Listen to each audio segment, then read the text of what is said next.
उद्धव जी से मेरे बहुत अच्छे संबंध हैं। बाला साहब ठाकरे जी जब थे तब से उद्धव जी के मेरे संबंध बहुत अच्छे हैं और मैंने कल भी कोशिश की कि भाई दोनों ने चाहिए, मतलब दोनों एक साथ अगर रहते थे तो 200 के ऊपर जगह आती थी।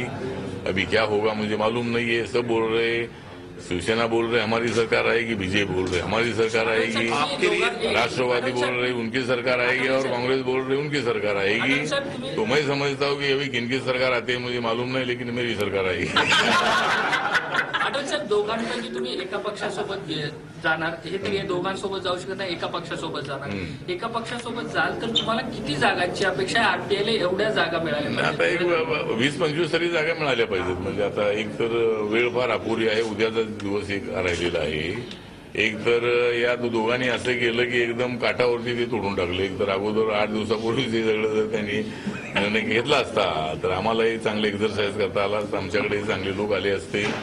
आता एकदम अचानक आमच्या समोर आता प्रॉब्लेम झालेला आहे की आमची अपेक्षा होती की आम्हाला 5-7 जागा मिळणार आहे। विनाकारण सगळे उमेदवारांना डोक्यावर घेण्यात अर्थ नाही आणि म्हणून आम्ही काही तेवढा एक्सरसाइज केला नव्हता। पण राजकारणामध्ये 4 पक्ष हुशार आहेत, म्हणजे आम्ही त्यामध्ये फार कसे आहोत। या दोघांनी मात्र आपली पूर्ण तयारी केली होती 288ची आणि आम्ही मात्र असेच राहिलो। आम्हाला वाटलं युती तुटणार नाही आणि ठीक आहे। तर म्हणून आता एक 20-25 तरी जागा मला मिळाल्या पाहिजेत, हा प्रयत्न आम्ही करतोय आणि मला पूर्णपणे विश्वास आहे की ज्याला आम्ही पाठिंबा देऊ त्यांचं सरकार येण्याची शक्यता नाकारता येत नाही।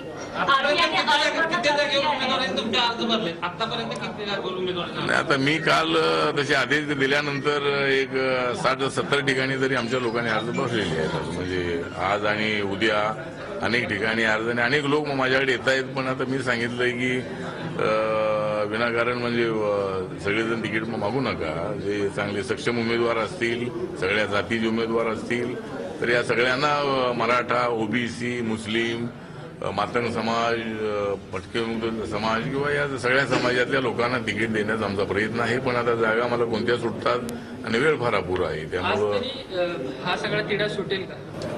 नाही, तिढा जो आहे तो तिढा सुटेल। आता त्याने आपला तिढा सोडवलेला आहे, आता मला सोडवावं लागेल। त्यामुळं एक तर उद्यापर्यंत आज रात्री दोघांशी बोलून फायनल आमचा एकदा निर्णय आम्ही घेणार आहोत आणि उद्या आम्ही निर्णय जाहीर करणार आहोत। शिवसेनेसोबत जायचं आहे की बीजेपी सोबत जायचं आहे।